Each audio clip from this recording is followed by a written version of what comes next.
Tea விலை வந்து முதல்ல ஒரு 10 ருபீஸில் இருந்துச்சு, 10 ரூபாயிலேருந்து அப்புறம் 15 ஆச்சு, இப்போ 20 ரூபாயில் வந்து நிற்கிது. ஒருத்தர் சாப்பிட்றதுக்கே 20 ரூபான்னு ஒரு ஃபேமிலியோட எங்கேயாவது வெளியே வரோம் அப்படின்னா, அது ஃபேமிலியாக ஒரு 5 பேர் வரோம்னாவே அதுக்கே ஒரு 100 ருபீஸ் கிட்ட ஆயிடுது.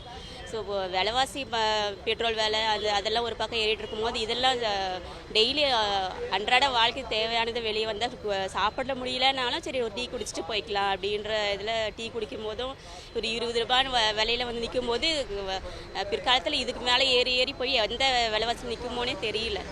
ஸோ அதெல்லாம் கொஞ்சம் கண்ட்ரோல் ஆனால் பரவாயில்ல, அன்றாட மக்களுக்கு கொஞ்சம் ஹெல்ப்ஃபுல்லாக இருக்கும். இதுக்கு வந்து ஒரு 50 ரூபாய் செலவு பண்ணுறதுக்கு ஒரு 30 ரூபாய் ஒரு பாக்கெட் வாங்கி இது பண்ணாவே 3 வேளைக்கு வீட்டில் போட்டு குடிச்சிடலாம். அதுக்கு 20 ரூபாய் ஒரு செலவு பண்ணுறதுக்கு. நாங்கள் சிவில் கன்ஸ்ட்ரக்ஷனில் இருக்கிறோம். வந்து குறைஞ்சபட்சம் ஒரு ஆளுக்கு வந்துட்டு 100 ரூபா செலவு பண்ணிட்டு இருக்குது. டீக்கு மட்டும், டீ பலகாரத்துக்கு மட்டும் 100 ரூபா செலவு பண்ணிட்டு இருக்குது. அவங்களுக்கு கொடுக்காட்டினா வேலைக்கு வர மாட்டாங்க. கம்பல்சரி டீன்னு ஆகி போச்சு. இப்போ நாங்கள் செலவு பண்ணுறது ஒரு பெரிய அமௌண்ட்டாக, இப்போ மாதத்துலன்னு பார்க்கும்போது ஒரு பெரிய அமௌண்ட்டாக எங்களுக்கு பாதிக்குது.